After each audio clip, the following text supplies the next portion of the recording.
വിശ്വാസത്തിന്റെ കയ്യൊപ്പ്.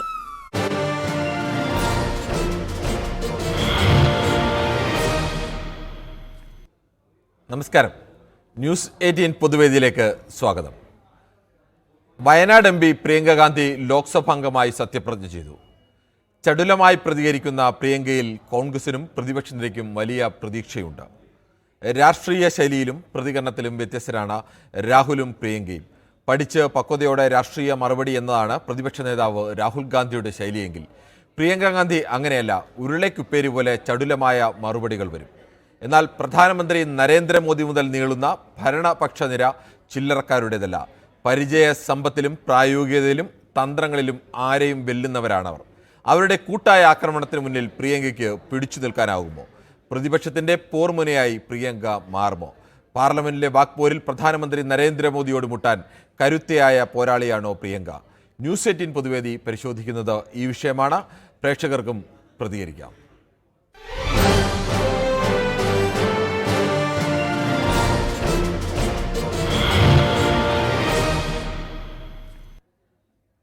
കാസർഗോഡ് നിന്നും സന്തോഷാണ് ആദ്യ പ്രേക്ഷകനെ എത്തുന്നത്. ശ്രീ സന്തോഷ്, ഇന്ന് വയനാട് MP ആയ പ്രിയങ്ക ഗാന്ധി പാർലമെന്റ് അംഗമായി സത്യപ്രതിജ്ഞ ചെയ്തു. സ്വാഭാവികമായും പ്രിയങ്കയെ പോരാൾ പാർലമെന്റിലേക്ക് എത്തുമ്പോൾ കോൺഗ്രസിനായാലും പ്രതിപക്ഷ നിരക്കായാലും വലിയ പ്രതീക്ഷയൊക്കെയുണ്ട്. അവർ കുറെ കൂടി ചടുലമായി, രാഹുലിനേക്കാൾ കുറെ കൂടി ചടുലമായി വാക്കിന് മറുവാക്കൊക്കെ പറയാൻ ശേഷിയുള്ള ഒരു നേതാവ് എന്ന നിലയിൽ അങ്ങനെ പ്രതിപക്ഷത്തെ ഒരു പ്രധാനപ്പെട്ട മുനയായി അല്ലെങ്കിൽ പ്രതിപക്ഷത്തെ ഒരു പ്രധാനപ്പെട്ട പോരാളിയായി മാറാൻ പ്രിയങ്കയ്ക്ക് കഴിയുമോ? ശശിധരനാണ് വയലാറിൽ നിന്നും. ശ്രീ ശശിധരൻ, താങ്കൾക്ക് പറയാം. നമസ്കാരം. നമസ്കാരമുണ്ട്, പറഞ്ഞോ. മനുവിനെ കാണുന്നില്ല, മനു ഇവിടെ പോയി. മനു ഒരാഴ്ച ലീവാണ്, അടുത്ത ദിവസം എത്തും. നമസ്കാരം കിരൺ. നമസ്കാരമുണ്ട്.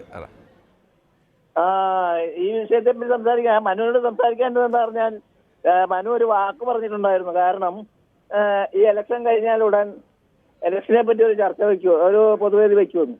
ഇലക്ഷനെ ഒരു പൊതുവേദി ഉണ്ടായിരുന്നു. എന്തോ ഇലക്ഷനെ കുറിച്ച് ഒരു പൊതുവേദി ഉണ്ടായിരുന്നല്ലോ അടുത്ത ദിവസം. ഇലക്ഷൻ ജയിച്ചതിന്റെ അടുത്ത ദിവസം ഇലക്ഷൻ വിഷയമല്ലായിരുന്നു. ഞായറാഴ്ച, ക്ഷമിക്കണം, ഞായറാഴ്ച പൊതുവേദി ഇല്ല. തിങ്കളും ചൊവ്വയും പിന്നെ മറ്റേ കുഴപ്പമില്ല, ഇപ്പൊ പറഞ്ഞോളൂ. BJP പ്രസിഡന്റ് വിഷയമായിരുന്നു തിങ്കളും ചൊവ്വയും, 2 ദിവസം കൊടുത്തു. ശരി, ഇപ്പൊ പറഞ്ഞോളൂ. ഒരുപാട് വിമർശനം കേട്ടു, അത് ഞാനുണ്ട് എല്ലാ പൊതുവേദിയിലും. സ്വാഭാവികമല്ലേ, വിമർശനം, വാർത്തകൾ കൊടുക്കും, വിമർശനങ്ങളൊക്കെ വരും, അതൊക്കെ സ്വാഭാവികമാണ്. പക്ഷേ വേറെ കാര്യം പറഞ്ഞുതരാം, ഇത് ചർച്ച ചെയ്യേണ്ടായിരുന്ന ഒരു വലിയ ആദ്യം പരിഗണന കൊടുക്കേണ്ട വിഷയമായിരുന്നു. ഏതാണ്? ആ ഇലക്ഷനെ പറ്റിയ ഒരു വിശകലനം. കാരണം ഒരുപാട് വാഗ്വാദങ്ങൾ ആ രണ്ട് ദിവസങ്ങൾ മുഴുവൻ ഇലക്ഷനെ 2-3 ദിവസത്തോളം നമ്മൾ ഇലക്ഷനെ പറ്റിയുള്ള വാർത്തകളായിരുന്നു, അല്ലെങ്കിൽ അതിന്റെ വിശകലനങ്ങളായിരുന്നു. അതുകൊണ്ടായിരിക്കും ചിലപ്പോൾ അത് മുഴുവൻ മറ്റേ സുരേന്ദ്രനെ പറ്റിയുള്ള വാർത്തയല്ലായിരുന്നു. അത് അതിന് അടുത്ത ദിവസം തിങ്കളാഴ്ച അല്ലായിരുന്നു. തിങ്കളും ചൊവ്വ തൊട്ടു പിന്നാലെയാണ് അതിന്റെ വിവാദങ്ങൾ വന്നത്. അപ്പോൾ പിന്നെ നമ്മൾ അത് എടുക്കണ്ടേ? എന്താ വേണ്ട, താങ്കൾ ഇപ്പോൾ പറഞ്ഞോളൂ, കുഴപ്പമില്ല. ശരി. അതിന് ഭീഷണി കേട്ടത് നിങ്ങൾ തന്നെയാണല്ലോ.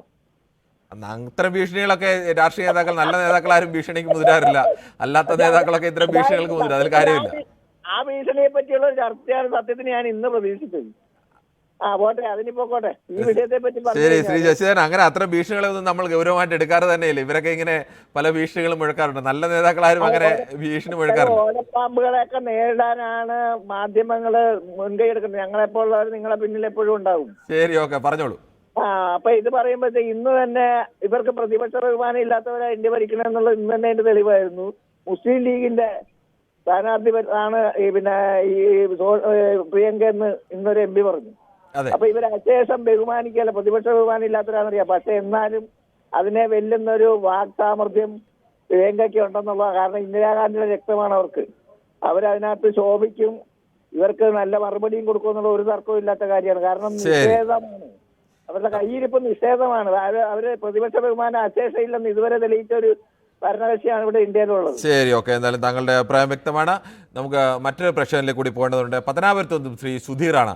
ശ്രീ സുധീർ, താങ്കൾക്ക് എന്ത് തോന്നുന്നു? ഈ പ്രിയങ്ക ഗാന്ധിയെ പോലെ ഒരാൾ, സ്വാഭാവികമായി അവരുടെ രാഷ്ട്രീയ ശൈലിയൊക്കെ രാഹുലിൽ നിന്ന് വ്യത്യസ്തമായ ഒരു സ്ത്രീയാണ്.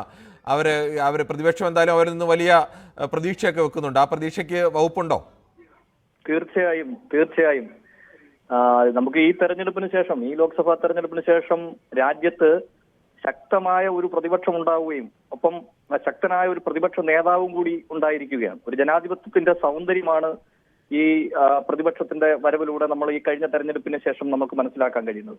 ഒപ്പം പ്രതിപക്ഷ നേതാവായി കടന്നു വന്ന ശ്രീ രാഹുൽ ഗാന്ധി അതിശക്തനായ പ്രതിപക്ഷ നേതാവാണെന്ന് തെളിയിക്കുന്ന തരത്തിൽ അദ്ദേഹത്തിന്റെ ആദ്യ പ്രസംഗത്തിലൂടെ തന്നെ കാര്യങ്ങളുമായി മുന്നോട്ട് പോവുകയാണ്.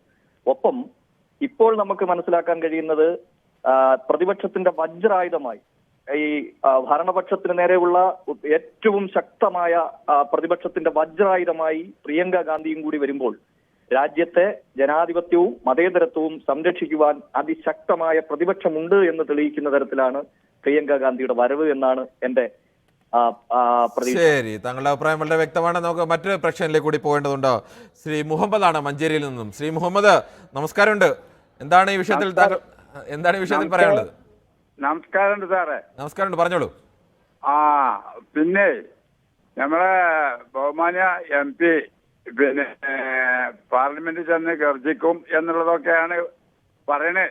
ആ ആൾക്കാർ കണ്ടു, ആയിക്കോട്ടെ, അത് വളരെ നല്ല ഈ പിന്നെ കേരളത്തിന്റെയും വയനാടിന്റെയും കാര്യത്തിനും വേണ്ടി നല്ല പ്രവർത്തിക്കും എന്നുള്ളതാണ് എനിക്കും തോന്നുന്നത്. പക്ഷെ എന്നാലും രാഹുൽ ഗാന്ധി പറഞ്ഞ അതേപോലെ ഒന്നും എത്തിപ്പെടാൻ കുറെ താമസം ഉണ്ടാവും.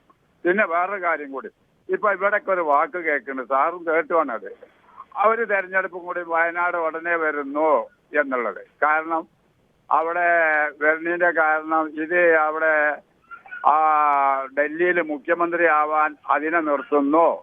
അപ്പൊ അതിനെതിരെ മറ്റേ ഒരു BJPന്റെ ഒരു പഴയ മന്ത്രിനെ അവിടെ നിർത്തുന്നുണ്ട്.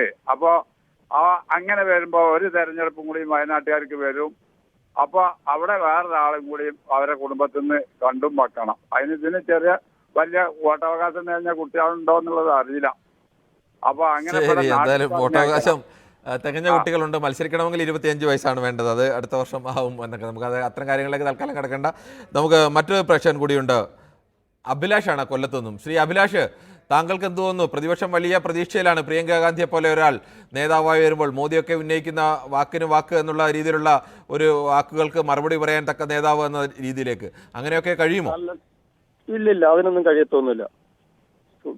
പ്രിയങ്ക ഗാന്ധി ഒന്നും വലിയ സംസാരമൊന്നുമില്ല.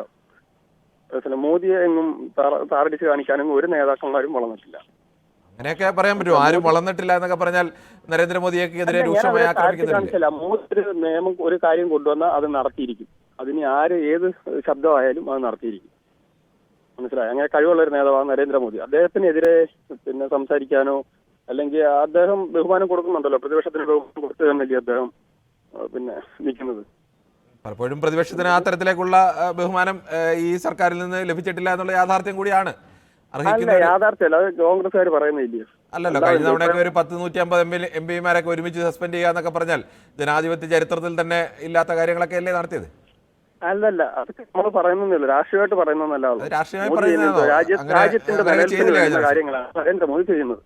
അല്ലേ അല്ലെന്ന് പറയാൻ നോക്കൂ. നമ്മളിപ്പോ രാഷ്ട്രീയമായിട്ട് പറയുമ്പം ശരിയാ, പക്ഷെ രാജ്യത്തിന്റെ നിലനിൽപ്പിന് വേണ്ട കാര്യങ്ങളെ മോദി ചെയ്യുന്നുള്ളൂ. അത് ഓരോരുത്തരുടെ പക്ഷങ്ങളാണ്. പ്രതിപക്ഷം അങ്ങനെയല്ല പറയുന്നത്, മറിച്ചാണ് പറയുന്നത്. പ്രതിപക്ഷത്തിന് പറയാമല്ലോ, ഇത് ഇത്ര ഭൂരിപക്ഷത്തിൽ ജയിച്ചു വരുന്ന ഗവൺമെന്റിന് അങ്ങനെയുള്ള കാര്യങ്ങൾ ചെയ്യാനുള്ള കഴിവുണ്ട്. ശരി, ഓക്കെ. എന്തായാലും താങ്കളുടെ അഭിപ്രായം വ്യക്തമാണ്. ഉണ്ണികൃഷ്ണനാണ് തിരുവനന്തപുരത്ത് നിന്നും. ശ്രീ ഉണ്ണികൃഷ്ണൻ, താങ്കൾക്ക് എന്ത് തോന്നുന്നു? പ്രിയങ്ക ഗാന്ധി പ്രതിപക്ഷത്തെ ഒരു പ്രധാനപ്പെട്ട നേതാവായി അല്ലെങ്കിൽ പ്രതിപക്ഷത്തിന്റെ ഒരു ശബ്ദമായിട്ടൊക്കെ ഉയർന്നു വരാൻ കഴിയുമോ?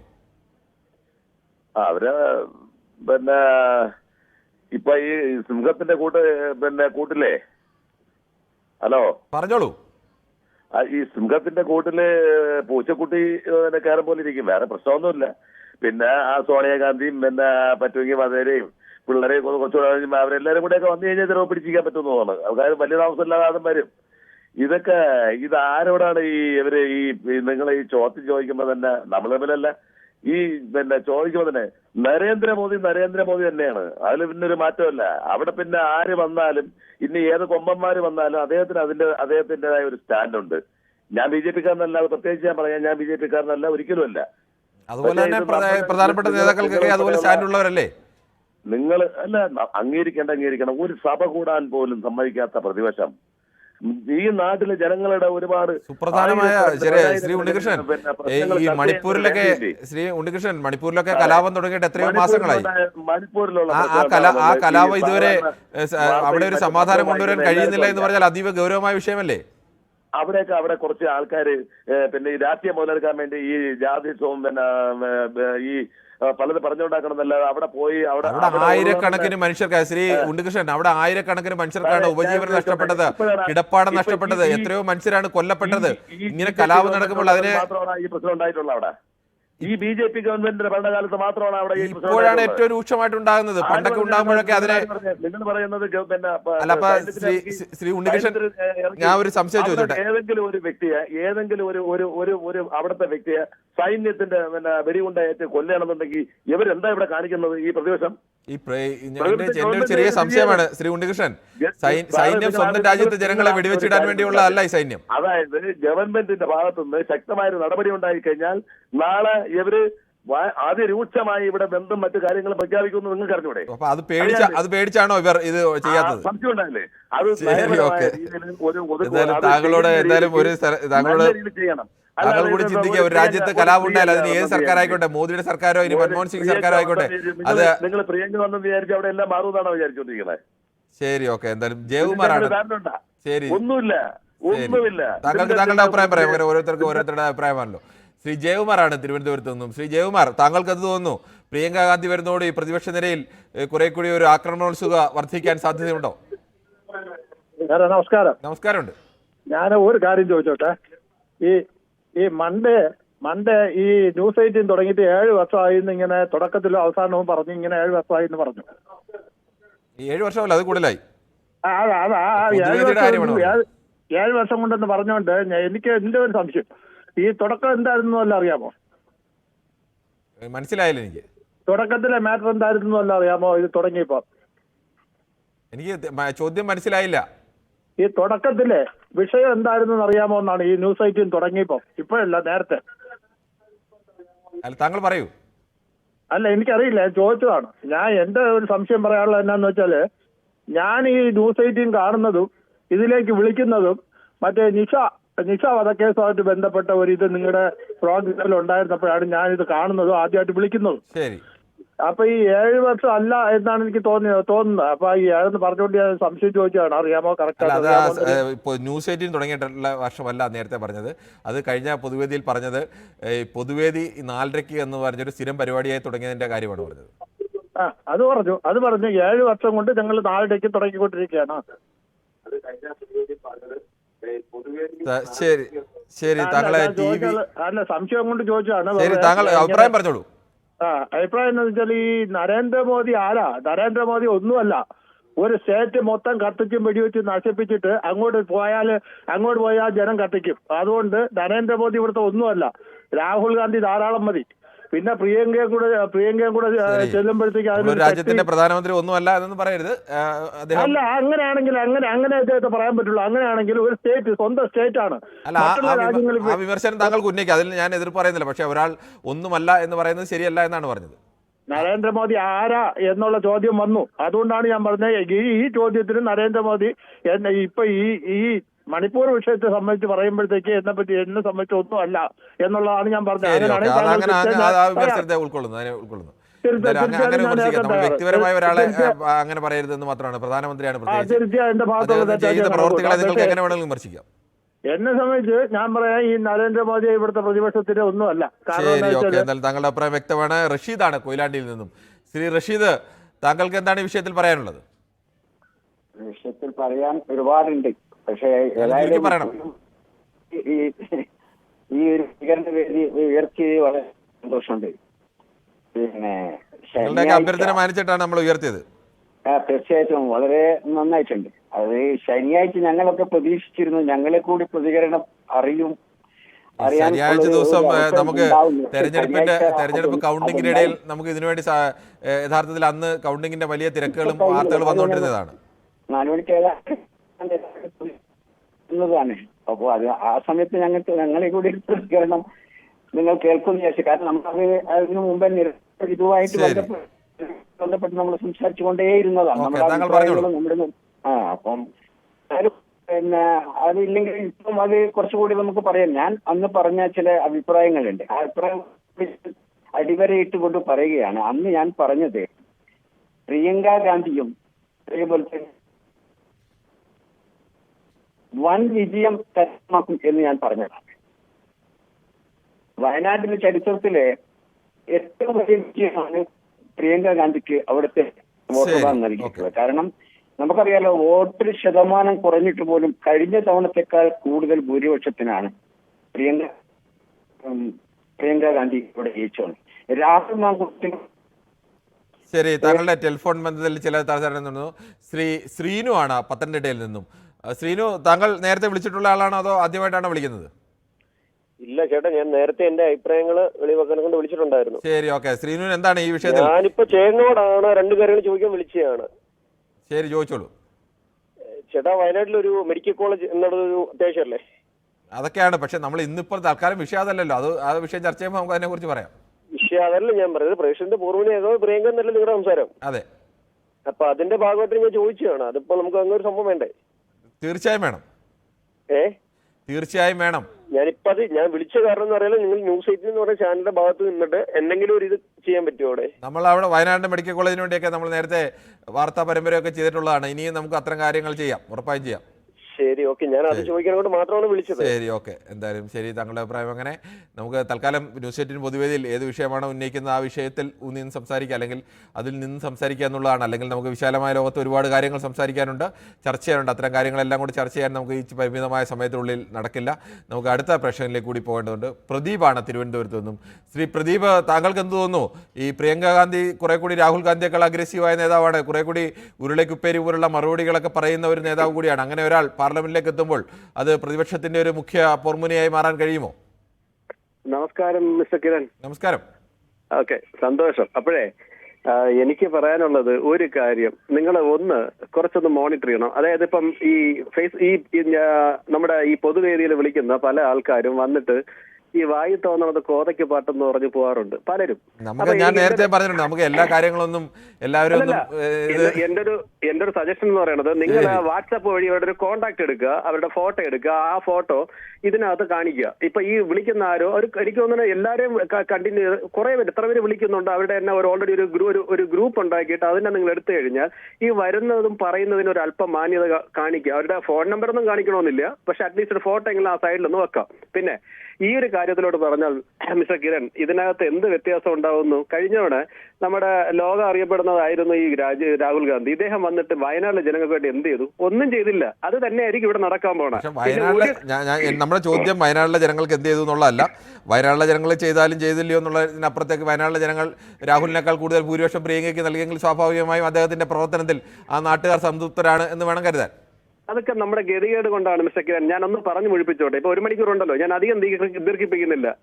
ഈ രാഹുൽ ഇവരവിടെ പോയി എന്ത് ചെയ്യുന്നു എന്നുള്ളത് നമ്മൾ കണ്ടറിയേണ്ട കാര്യം തന്നെയാണ്. നമുക്ക് നോക്കിയിരിക്കുക. ഈ ശശി തരൂർ എന്ന് പറഞ്ഞ ഒരാളിനെ നമ്മുടെ തിരുവനന്തപുരത്ത് 4 തവണ ജയിപ്പിച്ചു. ഇവിടെ നമ്മുടെ അടുത്ത് പറഞ്ഞ എന്നാന്നറിയാമോ? Double city. അതായത് ഒരുപാട് ചർച്ച ചെയ്തല്ലേ, നമ്മളിപ്പോ തൽക്കാലം ഈ വിഷയത്തിൽ ഞാൻ പറയാം. എനിക്ക് നിങ്ങളോട് പറയാനുള്ളത്, താങ്കൾ KGMയുടെ സംസ്ഥാന പ്രസിഡന്റ് എന്താണെന്ന് തോന്നുന്നത്. താങ്കൾ എനിക്കോട് ഞങ്ങളോട് ഈ ചോദ്യങ്ങൾ ചോദിക്കുമ്പോ ഈ ശശി തരൂരിനോടൊക്കെ പോയി ബാഴ്സലോണ എവിടെയാണ് ചോദിക്കുന്നത്? നിങ്ങൾ ബാഴ്സലോണ താങ്കൾ പറഞ്ഞ സംഘടനയിലെ അങ്ങനെ ഒരു സംഘടന ഇല്ല, KUWJ ആയിരിക്കും താങ്കൾ ഉദ്ദേശിച്ചത് എനിക്ക് തോന്നുന്നത്. തൽക്കാലം ഞാനിപ്പോ അതിന്റെ നമുക്ക് നമ്മുടെ വിഷയത്തിൽ ഒതുങ്ങി വേണം നമുക്ക് പൊതുവേദി സംസാരിക്കാൻ. ശ്രീ സൂപ്പിയാണ് വെള്ളമുണ്ടയിൽ നിന്നും. ശ്രീ സൂപ്പി, താങ്കൾക്ക് എന്താണ് ഈ വിഷയത്തിൽ പറയാനുള്ളത്? പ്രിയങ്ക ഒരു പ്രധാനപ്പെട്ട നേതാവായി പ്രതിപക്ഷത്തിന്റെ ഒരു മുഖമായൊക്കെ മാറാൻ സാധ്യതയുണ്ടോ? നമസ്കാരമുണ്ട്. എന്റെ അഭിപ്രായത്തിൽ വയനാടിനെ കുറിച്ച് സംസാരിക്കുമ്പോൾ മറ്റ് ജില്ലകളെ കുറിച്ചോ മറ്റ് MP-മാരെ കുറിച്ച് സംസാരിക്കുന്ന സമയമല്ല ഇപ്പോ. കാരണം വയനാട്ടിൽ ഒരുപാട് പ്രശ്നങ്ങൾ പരിഹരിക്കാനുണ്ട്. ആ പ്രശ്നങ്ങൾ ഊന്നിക്കൊണ്ടാണ് സംസാരിക്കുന്നത്. മറ്റു വിഷയങ്ങളെ കുറിച്ചല്ലല്ലോ പറയേണ്ടത്. അപ്പോ എന്നെ സംബന്ധിച്ച് പറയുന്നത്, പ്രിയങ്ക ഗാന്ധി വന്നുകൊണ്ട് വയനാട്ടിൽ വലിയ നേട്ടങ്ങൾ കൊയ്യുമെന്നൊന്നും എനിക്ക് പ്രതീക്ഷയില്ല. കാരണം വയനാടിന്റെ നേട്ടത്തെ കുറിച്ചല്ല നമ്മുടെ ചോദ്യം. പ്രതിപക്ഷ നിരയിൽ, ലോക്സഭയിലെ പ്രതിപക്ഷ നിരയിൽ മോദിക്കൊത്തൊരു എതിരാളിയായിട്ടൊക്കെ പ്രിയങ്ക ഗാന്ധിക്ക് മാറാൻ കഴിയുമോ? അങ്ങനെ പ്രതീക്ഷിക്കുന്ന കോൺഗ്രസ്സുകാരുണ്ട്, അല്ലെങ്കിൽ പ്രതിപക്ഷ നിരയിലുണ്ട്. അതിന് കഴിയുമോ എന്നുള്ളൊരു ചോദ്യം സാധാരണ ജനങ്ങളോട് ചോദിക്കുകയാണ്. വയനാട്ടിലെ കാര്യം പറയണല്ലോ. വയനാട്ടിൽ പിന്നോക്ക അതല്ല, അതെനിക്കറിയാം ശ്രീ സൂപ്പി. നമ്മുടെ വിഷയം അതല്ലാത്തത് കൊണ്ടാണ്. താങ്കൾക്ക് ഈ വിഷയത്തിൽ പറയാനുണ്ടെങ്കിൽ പറയാം. രാഹുൽ ഗാന്ധിയെ സംബന്ധിച്ച്, പ്രിയങ്ക ഗാന്ധിയെ കുറിച്ച് പറയുകയാണെങ്കിൽ വളരെ വലിയ ഒരു MP തന്നെയാണ്, നല്ലൊരു MP തന്നെയാണ്. പാർലമെന്റിൽ ഉന്നയിക്കാനും മറ്റു വിഷയങ്ങളെ കുറിച്ച് ചർച്ച ചെയ്യാനും പിന്നെ പ്രധാനമന്ത്രിയെ ചോദ്യം ചെയ്യാൻ കെൽപ്പുള്ള ഒരു MP തന്നെയാണ് വയനാട്ടിൽ നിന്ന് ജയിച്ചു പോയത്. ശരി, ഓക്കെ. എന്നാലും നമ്മുടെ ഫേസ്ബുക്കില് രഘുനന്ദനൻ തിരുവല്ലാമൂരം കമന്റ് ചെയ്തിരിക്കുന്നു, പ്രിയങ്ക ഗാന്ധി ഭൂരിപക്ഷത്തിൽ വിജയിച്ചു എന്നത് സത്യമാണ് എന്ന് വിചാരിച്ച് പ്രതിപക്ഷത്തിന്റെ പോർമുനയൊന്നും ആകില്ല എന്ന് പറയുന്നു. രാജേന്ദ്ര പ്രസാദ് പറയുന്നു യെസ് പ്രിയങ്കാജി ആവും എന്ന് പറയുന്നു. അഷറഫ് പറയുന്നു ചെയ്തതിനേക്കാൾ വോട്ട് എവിടെയെങ്കിലും കണ്ടിട്ടുണ്ടോ എന്ന മറ്റു ചോദ്യം, ഇതുമായി ബന്ധപ്പെട്ട ചോദ്യങ്ങളല്ല അതിനകത്ത് വന്നത്. നിരവധി അഭിപ്രായങ്ങളാണ് ഇത് സംബന്ധിച്ച് ഫേസ്ബുക്കിലും വന്നുകൊണ്ടേയിരിക്കുന്നത്. ജയ ആണ് കൊല്ലത്തു നിന്നും. ശ്രീമതി ജയ, താങ്കൾക്ക് എന്ത് തോന്നുന്നു? ഒരു വനിതാ നേതാവ്, പ്രധാനപ്പെട്ട ഒരു വനിതാ നേതാവ് പാർലമെന്റിലേക്ക് എത്തുകയാണ്. അവർ കോൺഗ്രസിലും പ്രതിപക്ഷത്തിലൊക്കെ ഉറച്ച ശബ്ദമായി നിന്നുകൊണ്ട് സർക്കാരിനെ ചോദ്യം ചെയ്യാനൊക്കെ കഴിയുന്ന തരത്തിലേക്ക് വളരാൻ കഴിയുമോ? നമസ്കാരം കിരൺ. നമസ്കാരം. തീർച്ചയായിട്ടും പ്രിയങ്ക നല്ല രീതിയിൽ ഉയർന്നു വരും.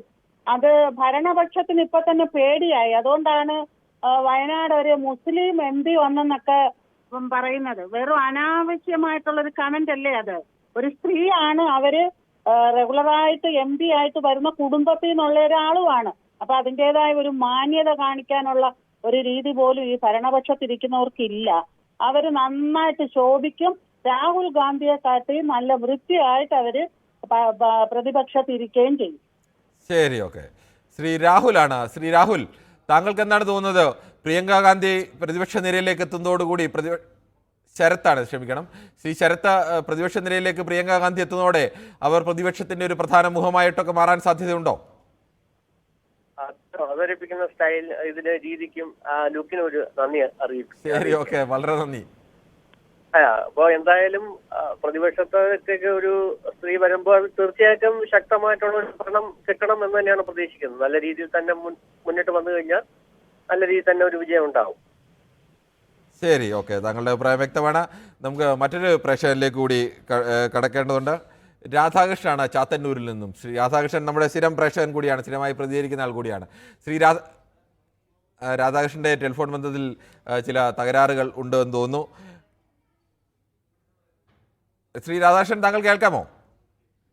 ശ്രീ അജയ്കുമാറാണ് ചങ്ങനാശ്ശേരിയിൽ നിന്നും. അജയ്കുമാർ നമ്മുടെ സ്ഥിരം പ്രേക്ഷകൻ തന്നെയാണ്. ശ്രീ അജയ്കുമാർ, താങ്കൾക്ക് എന്ത് തോന്നുന്നു? പ്രിയങ്ക ഗാന്ധി പാർലമെന്റിൽ എത്തുന്നതോടുകൂടി പ്രതിപക്ഷ നിരയ്ക്ക് ഒരു പുതിയ ഊർജ്ജം ഉണ്ടാവാൻ സാധ്യതയുണ്ടോ? അല്ല, പ്രതിപക്ഷ നിരയ്ക്ക് ഒരു പുതിയ ഊർജ്ജം ഉണ്ടാകട്ടെ എന്ന് ഞാൻ പ്രത്യാശിക്കുന്നു. അങ്ങനെ തന്നെ വേണം. കാരണം ശക്തമായ പ്രതിപക്ഷം എപ്പോഴും നല്ല ഭരണത്തിലും നല്ലതാണ്. പക്ഷെ ഇതിനോടനുബന്ധിച്ച് ഞാൻ ഒരു കാര്യം കൂടെ പറഞ്ഞു പോകട്ടെ. എന്നെ വളരെയധികം വേദനിപ്പിച്ച ഒരു സംഭവമാണ്. ഈ നമ്മുടെ ഈ ഇലക്ഷൻ എടുത്ത സമയത്ത് വയനാട്ടില് ഒരു ഓൺലൈൻ ചാനൽ ഒരു ഇന്റർവ്യൂ നടത്തി. ആ ചാനലിന്റെ പേര് ഞാൻ പറയുന്നില്ല. അവര് ഇന്റർവ്യൂ നടത്തിയത് നമ്മുടെ ന്യൂ ജനറേഷൻ കുട്ടികളുണ്ട്, മധ്യവയസ്കരായിട്ടുള്ളവരുണ്ട്, സീനിയർ സിറ്റിസൺസ് ഉണ്ട്. ഒരു 10-35 പേരോട് പല കാര്യങ്ങളും വയനാടിനെ പറ്റിയും ചോദിക്കുന്നു, പ്രിയങ്ക ഗാന്ധിയെ പറ്റിയും ചോദിക്കുന്നുണ്ട്. കിരൺ, വളരെ വളരെ വിഷമത്തോടെ ഞാൻ പറയട്ടെ, 99% പ്രിയങ്ക ഗാന്ധി മഹാത്മാഗാന്ധിയുടെ പേരക്കുട്ടിയാണെന്നാണ് പറയുന്നത്. അങ്ങനെ അതൊക്കെ ശ്രീ അജയ്കുമാർ, അത് ചില ഓൺലൈൻ ചാനലുകളൊക്കെ ബോധപൂർവം, അങ്ങനെ അതൊന്നും അറിയാൻ വയ്യാത്ത ആളുകളൊക്കെ ചിലപ്പോൾ 1-2 പേരെ കാണും, അല്ലെങ്കിൽ ഒരു ചെറിയ ശതമാനം കാണും. മഹാഭൂരിപക്ഷം പേരും ഒന്നും കേരളത്തിൽ അങ്ങനെയുള്ള മനുഷ്യരല്ല.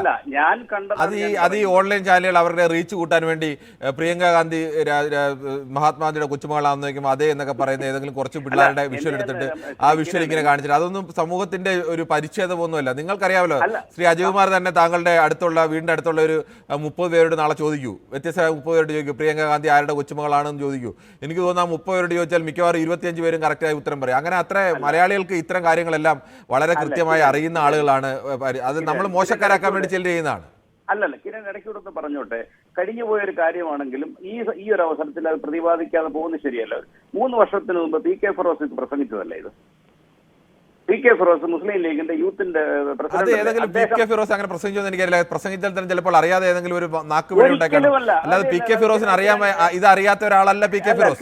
കിരൺ അത് അങ്ങനെ ശ്രീ അജയ്കുമാർ, അങ്ങനെയല്ല. PK ഫിറോസിന്റെ എത്രയോ കാലമായി രാഷ്ട്രീയത്തിൽ നിൽക്കുന്ന ചെറുപ്പക്കാരനാണ്. അയാൾക്ക് ഈ കാര്യത്തിലൊക്കെ നല്ല ധാരണയുള്ള മനുഷ്യനാണ്. അല്ലാതെ അയാൾ വെറുതെ ഏതെങ്കിലും അബദ്ധം വിളിച്ചു പറയുന്ന ഒരാളല്ല. അയാളുടെ രാഷ്ട്രീയപരമായി നമുക്ക് എതിർക്കാം. അയാളുടെ അഭിപ്രായത്തോടൊന്നും എനിക്ക് യോജിപ്പൊന്നുമില്ല. പക്ഷേ അല്ല, ഞാൻ പറയുന്നത് അങ്ങനെ എതിർക്കണമെങ്കിൽ എതിർക്കാം. എനിക്ക് അദ്ദേഹത്തിന്റെ അഭിപ്രായത്തോട് രാഷ്ട്രീയത്തിലൊന്നുമല്ല. അജ്ഞതയാണ് ഞാൻ എതിർത്തത്.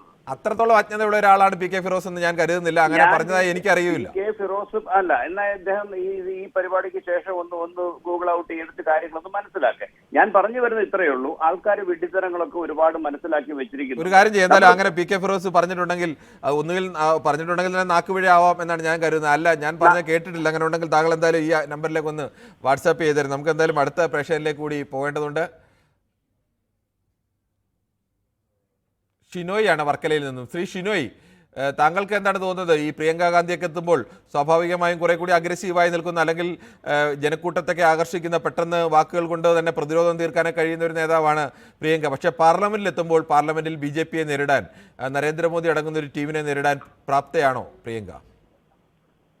ഇന്നിപ്പോ പ്രിയങ്ക ഗാന്ധി പാർലമെന്റില് MP ആയിട്ട് സത്യപ്രതിജ്ഞ ചെയ്തല്ലേ?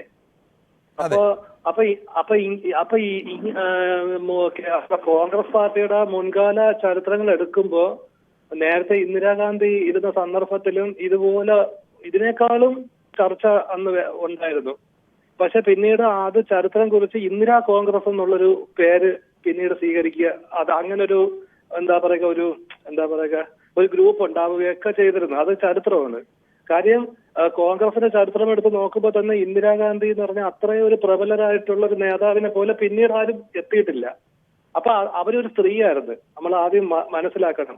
അതേപോലെ തന്നെ KPCCയുടെ പ്രസിഡന്റ് ലിസ്റ്റ് എടുത്ത് നോക്കുമ്പോഴും ഒരു സ്ത്രീ വന്നപ്പോഴും ഒരുപാട് മാറ്റങ്ങൾ ഉണ്ടായിട്ടുണ്ട്. കാര്യം ഞാൻ പറയുന്നത് സ്വാതന്ത്ര്യത്തിന് മുമ്പാണ് അവിടെ ഒരു സ്ത്രീയുടെ ഒരു ലിസ്റ്റ് ഉണ്ടായിട്ടുണ്ട്. ഒരു സ്ത്രീ KPCC പ്രസിഡന്റ് ആയിട്ടുണ്ട്. അവരുടെ പേര് ഞാൻ ഓർക്കുന്നില്ല. അപ്പൊ അന്നും ഒരുപാട് മാറ്റങ്ങൾ ഉണ്ട്. തീർച്ചയായിട്ടും ഒരു സ്ത്രീ ഉണ്ടാവുമ്പോ ഉറപ്പായിട്ട് മാറ്റം ഉണ്ടാവും, അത് എവിടെയായിരുന്നാലും എന്ന് പറഞ്ഞ് ഞാൻ ജനറലൈസ് ചെയ്ത് പറയുന്നതല്ല. അപ്പൊ തീർച്ചയായിട്ടും പ്രിയങ്ക ഗാന്ധി വരുമ്പോ കോൺഗ്രസ് കുറെ കൂടെ ശക്തി ആർജിക്കുമെന്നാണ് ഞാൻ കരുതുന്നത്. ശരി, ശ്രീ രാധാകൃഷ്ണൻ ചാത്തന്നൂരിൽ നിന്ന് ചേരുന്നു. നേരത്തെ വിളിച്ചപ്പോൾ അദ്ദേഹത്തിന്റെ ടെലിഫോണിൽ ചില തകരാറുകൾ ഉണ്ടായിരുന്നു. ശ്രീ രാധാകൃഷ്ണൻ, താങ്കൾക്ക് എന്താണ് ഈ വിഷയത്തിൽ പറയാനുള്ളത്? പ്രിയങ്ക ഗാന്ധി വരുമോ ഇല്ലയോ എന്നുള്ളതല്ല വയനാടിന്റെ ഇപ്പോഴത്തെ പ്രശ്നം. നമ്മുടെ വയനാടിന്റെ വിഷയമല്ല ശ്രീ രാധാകൃഷ്ണൻ ചോദ്യം. പ്രിയങ്ക ഗാന്ധി പ്രതിപക്ഷത്തിന്റെ ഒരു പോർമുനയായി മാറാൻ കഴിയുമോ എന്നുള്ളതാണ്. ഞാൻ അതിലേക്ക് കണക്ട് ചെയ്താണ് വരുന്നത്. അല്ല, അത് പറയൂ. നമുക്ക് ഈ വയനാടിന്റെ കാര്യം പറയാൻ നമുക്ക് വേറെ എടുക്കാം, നമുക്ക് സമയം കിട്ടില്ല.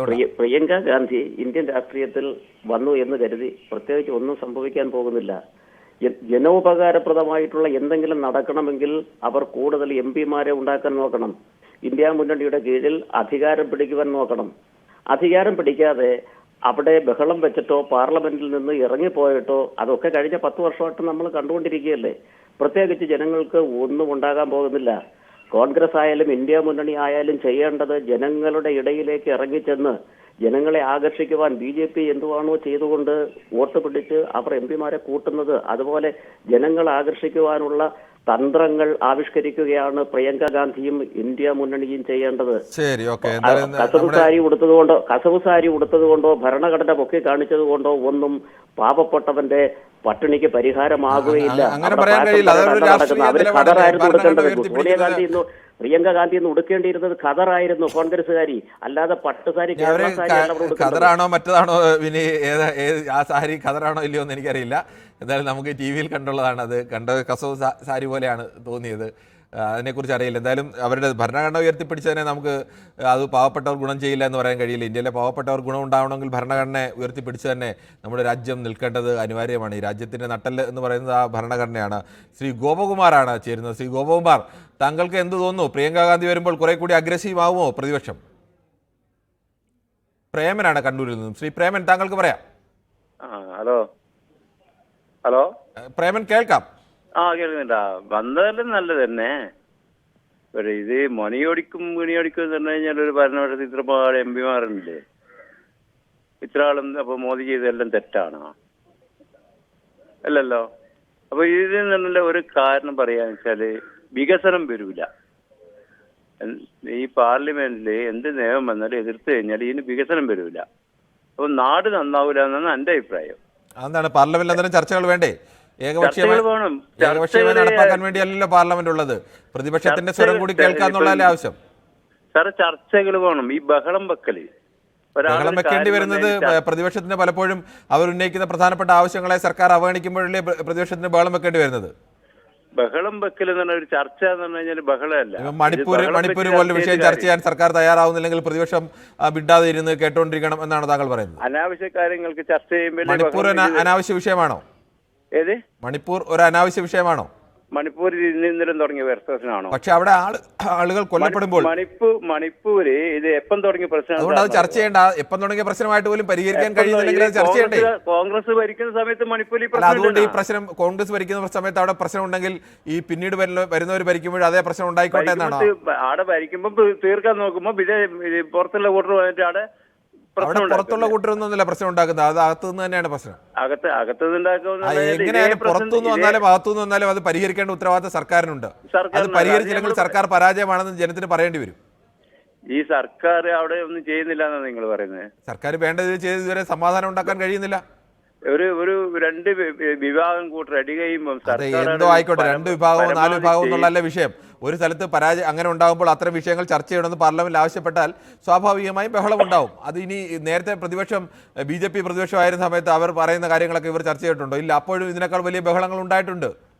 അതൊക്കെ സ്വാഭാവികമാണ്. അത് ബഹളമില്ലാതെ അച്ചടക്കമുള്ള കുട്ടികളായിരിക്കാനാണെങ്കിൽ പിന്നെ എന്തിനാണ് അങ്ങനെയുള്ള കാര്യങ്ങളൊക്കെ ബഹളം കൂടി വെക്കേണ്ട സമയത്ത് ബഹളം വെക്കുക തന്നെ വേണം. ബഹളം വെച്ചിട്ട് പാർലമെന്റ് നമ്മൾ പണ്ട് സ്കൂളിൽ പഠിക്കുന്ന സമയത്ത് കളിക്കാൻ വിട്ട പോലെ ഇപ്പൊ പാർലമെന്റിലുള്ളത്. ശരി, ഓക്കെ. താങ്കൾക്ക് അങ്ങനെ ഓരോരുത്തർക്കും ഓരോ രീതിയിലുള്ള അഭിപ്രായങ്ങൾ പറയാം. ശ്രീ ആലത്തൂരിൽ നിന്നും ശ്രീ മോഹൻദാസ് ആണ്. ശ്രീ മോഹൻദാസ്, താങ്കൾക്ക് എന്താണ് തോന്നുന്നത്? താങ്കൾക്ക് കുറെ കൂടി അടുത്ത സ്ഥലത്തു നിന്നുള്ള MP കൂടിയാണല്ലോ പ്രിയങ്ക ഗാന്ധി. അപ്പോൾ പ്രിയങ്ക ഗാന്ധി പ്രത്യേകിച്ച് കുറെ കൂടി അഗ്രസീവായ നേതാവായിട്ടാണ് കരുതപ്പെടുന്നത്. അവർ പാർലമെന്റിലെത്തുമ്പോൾ പ്രതിപക്ഷ നിരക്ക് ഒരു കരുത്തുണ്ടാകുമോ? പ്രിയങ്ക ഗാന്ധി ഒരു ക്രൗഡ് പുള്ളറാണ്, അത് സംശയമൊന്നുമില്ല, പ്രത്യേകിച്ച് കേരളത്തിലൊക്കെ. അല്ലാതെ പിന്നെ പ്രതിപക്ഷത്ത് ഒരു എണ്ണം കൂടുകയും ചെയ്തു. അല്ലാതെ അവിടെ പ്രത്യേകിച്ച് ഒരു സംഭവം ഉണ്ടാകാൻ പോകുന്നില്ല. ഇതേപോലെ തന്നെയാണ്. പിന്നെ ശക്തമായ ഒരു പ്രതിപക്ഷം വേണം. ഭരണകക്ഷി മാത്രം പോരാ, ഇവരും വേണ്ടതാണ്. പക്ഷെ നമ്മുടെ ദൗർഭാഗ്യം എന്ന് പറയുന്നത് ഇന്ത്യയിൽ പല ഭാഗങ്ങളിലും ഇങ്ങനെ തന്നെ. ഇത് കേരളത്തിൽ തന്നെ കണ്ടില്ലേ, എന്ത് ബഹളം ഉണ്ടാക്കിയിട്ട് ഒരു കാര്യമൊന്നുമില്ല. അവരവരുടെ വഴിക്ക് പോകുന്നു, മറ്റേ പ്രതിപക്ഷത്തിന്റെ വഴിക്ക് പോകുന്നു. അല്ലാതെ മറ്റു ഒന്നും സംഭവിക്കാൻ എനിക്ക് തോന്നുന്നു നമുക്ക് ചർച്ച ചെയ്ത് മുന്നോട്ട് പോകാന്നല്ലാതെ ബാക്കി ഒരു പ്രത്യേകിച്ച് ഒരു കാര്യം ഉണ്ടാവുന്നില്ല. ശരി, നമുക്ക് മറ്റു പ്രശ്നങ്ങളിലേക്ക് കൂടി പോകേണ്ടതുണ്ട്. രാജഗോപാലാണ് തിരുവനന്തപുരത്ത് നിന്നും. ശ്രീ രാജഗോപാൽ, താങ്കൾക്ക് എന്ത് തോന്നുന്നു? ഈ പ്രിയങ്ക ഗാന്ധിയെ പോലെ ഒരു നേതാവ് പ്രതിപക്ഷ നിരയിലേക്ക് എത്തുമ്പോൾ ആ പ്രതിപക്ഷ നിരയിലേക്ക് കുറെ കൂടി കരുത്ത് വർദ്ധിക്കുമോ? നമസ്കാരം. എനിക്കിതിനകത്ത് പറയാനുള്ളത്, പിന്നെ ഇത് പെർഫോമൻസ് കാണാതെ നമുക്ക് ആരെയും വിലയിരുത്താൻ പറ്റില്ല. അത് ശരിയാണ്. അവരുടെ ഞാൻ പറഞ്ഞോട്ടെ സാറ് ഈ സംവാദമാണോ ഇത് പിന്നെ പ്രേക്ഷകരുടെ പ്രതികരണമാണോ എന്ന് സംശയമുണ്ട്. കാരണം അല്ല സാറിന്റെ ശബ്ദം മാത്രമേ ഉയർന്നു കേൾക്കുന്നുള്ളൂ. താങ്കൾക്ക് വിയോജിപ്പുള്ള ശബ്ദങ്ങളാണെങ്കിൽ വിയോജിപ്പുണ്ട് എന്ന് മാത്രം പറഞ്ഞു വെച്ചാൽ മതി. പക്ഷെ സിംഹഭാവവും കാളിന്റെ സിംഹഭാവവും അങ്ങാണ് ഉപയോഗിക്കുന്നത്. അങ്ങനെയല്ല, താങ്കളുടെ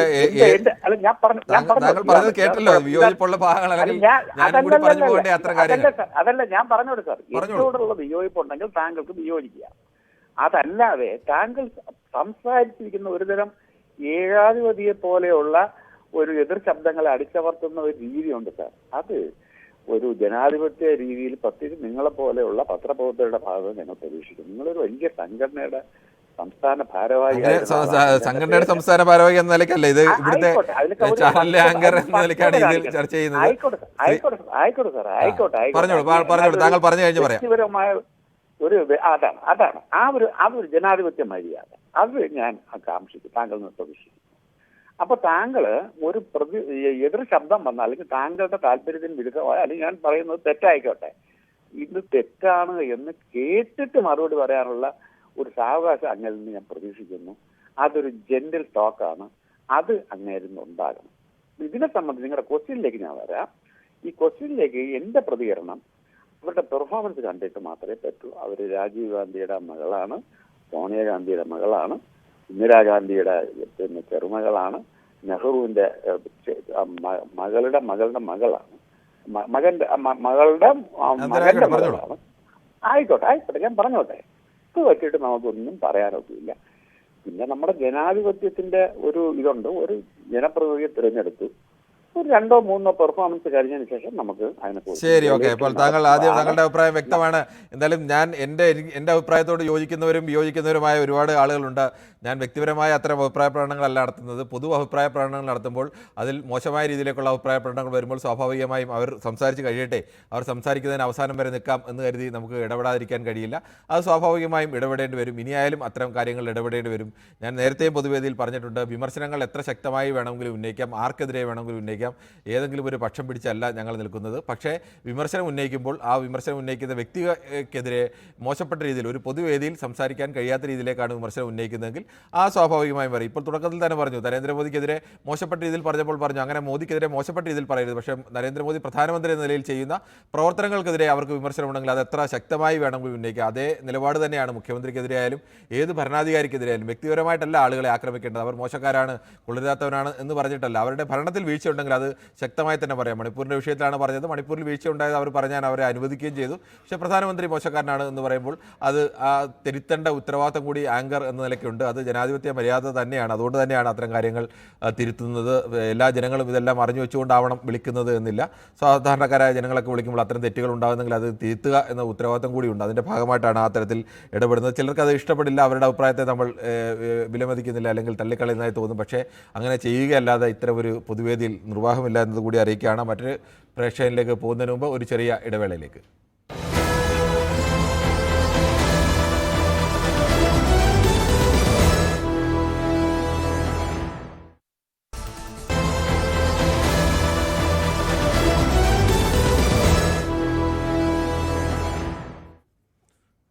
പ്രിയങ്ക ഗാന്ധി വയനാട് ലോക്സഭാംഗമായി ഇന്ന് സത്യപ്രതിജ്ഞ ചെയ്തു. പ്രിയങ്കയെ കുറെ കൂടി പ്രതീക്ഷയാണ് കോൺഗ്രസ് ആയാലും പ്രതിപക്ഷ നിരയായാലും കാണുന്നത്. കുറെ കൂടി അഗ്രസീവായി നിൽക്കുന്ന നേതാവ് എന്ന നിലയിലൊക്കെ പ്രിയങ്ക ഗാന്ധി ഭരണപക്ഷത്തെ നേരിടാൻ കരുത്തയായ നേതാവായി അല്ലെങ്കിൽ പ്രതിപക്ഷത്തിൻ്റെ മുഖ്യ നേതാവായിട്ടൊക്കെ മാറുമോ എന്നുള്ളതാണ് നമ്മൾ ചർച്ച ചെയ്യുന്ന വിഷയം. ശ്രീ കൃഷ്ണകുമാറാണ് ചേരുന്നത്. ശ്രീ കൃഷ്ണകുമാർ, താങ്കൾക്ക് എന്ത് തോന്നുന്നു? പ്രിയങ്ക ഗാന്ധി കൂടി പാർലമെന്റിലേക്ക് എത്തുന്നതോടുകൂടി പ്രതിപക്ഷത്തിന്റെ കരുത്ത് വർദ്ധിക്കുമോ? സത്യത്തിൽ പ്രിയങ്ക ഗാന്ധി പുതുമുഖമാണ് പാർലമെന്റിൽ. പക്ഷെ അവർ ഇത്രയും കാലം രാഷ്ട്രീയത്തിൽ ഉണ്ടായിരുന്നു. പലവട്ടം വയനാട്ടിൽ വന്നിട്ടുണ്ട്, വയനാട്ടുകാരുമായിട്ട് ബന്ധപ്പെട്ടിട്ടുണ്ട്. രാഹുൽ ഗാന്ധി അവിടെ മത്സരിക്കുന്ന സമയത്ത് പ്രചരണത്തിനൊക്കെ വേണ്ടി വന്നിട്ടുണ്ട്. പക്ഷെ ഒരു കാര്യം തീർച്ചയാണ്, ഇന്ന് കേന്ദ്രം ഭരിക്കുന്ന സർക്കാരിനെതിരെ ഒരു പ്രിയങ്ക ഗാന്ധിക്കോ ഒരു സോണിയാഗാന്ധിക്കോ ഒരു രാഹുൽ ഗാന്ധിക്കോ ഒറ്റയ്ക്കൊന്നും ചെയ്യാൻ സാധിക്കില്ല. അവർ മറ്റുള്ള നേതാക്കളുടെ കൂടെ, അതായത് പ്രതിപക്ഷത്തുള്ള മറ്റു നേതാക്കളുടെ കൂടെ, കേരളം ഭരിക്കുന്ന ഗവൺമെന്റിന്റെ കൂടെ ഒത്തൊരുമിച്ച് പ്രവർത്തിക്കണം. പക്ഷെ അത്തരത്തിൽ നിർഭാഗ്യവശാൽ അവരുടെ കേരളത്തിലെ പാർട്ടി ഘടകത്തിന് അത്തരമൊരു നിലപാടില്ല. പല കാര്യങ്ങളിലും കേരളത്തിൽ അവർ പരസ്പരം മത്സരിക്കുന്ന പാർട്ടികളല്ലേ രണ്ടുപേരും, അതെ. പക്ഷെ കേരളം വിട്ടാൽ ഈ രണ്ടുപേരും ഒരുമിച്ച് നിൽക്കുകയും ചെയ്യുന്നുണ്ടല്ലോ. ഒരു മിനിറ്റ് എന്നോട് സംസാരിക്കുമ്പോൾ എനിക്ക് പറയാനുള്ള മുഴുവൻ കേൾക്കണം. അങ്ങനെ മത്സരിക്കുന്നതാണ് കേന്ദ്രം ഭരിക്കുന്ന കക്ഷിക്ക് വിജയമായി മാറുന്നത്. അവർ ഒത്തൊരുമിച്ച് നിൽക്കേണ്ടതാണ്. അത് ചെയ്യുന്നില്ല. അതുകൊണ്ടാണ് ശ്രീ കൃഷ്ണകുമാർ, താങ്കൾ പറഞ്ഞാൽ വീണ്ടും ഇടപെടുന്നതിൽ താങ്കൾക്ക് വിഷമമുണ്ടാകും. പക്ഷേ കേരളത്തിൽ പരസ്പരം മത്സരിക്കുമ്പോഴും മറ്റ് സംസ്ഥാനങ്ങളിലൊക്കെ ഈ രണ്ട് പാർട്ടികളും അവർക്ക് വ്യക്തമായി കേരളത്തിലെ ജനത്തിനറിയാം, അവർ രണ്ട് പാർട്ടികളും ഒരുമിച്ച് നിന്ന് ഇന്ത്യ അങ്ങനെയല്ലേ നിൽക്കുന്നത്.